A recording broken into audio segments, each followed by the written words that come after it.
शिवाजी विद्यापीठातील छत्रपती शिवाजी महाराज यांच्या अश्वारूढ पुतळ्यास आज 50 वर्ष पूर्ण झाली आहेत.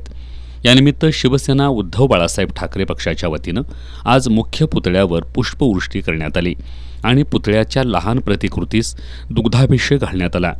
यावेळी कुलगुरू डॉक्टर D.K. शिर्के यांच्या हस्ते विधिवत पूजा करण्यात आली. त्यानंतर छत्रपती शिवरायांचा जयघोष करत सर्वांनी अभिवादन केलं. याप्रसंगी या पुतळ्याची मागील 20 वर्षांपासून निगा राखणारे गवळी मामा यांचा सत्कार करण्यात आला.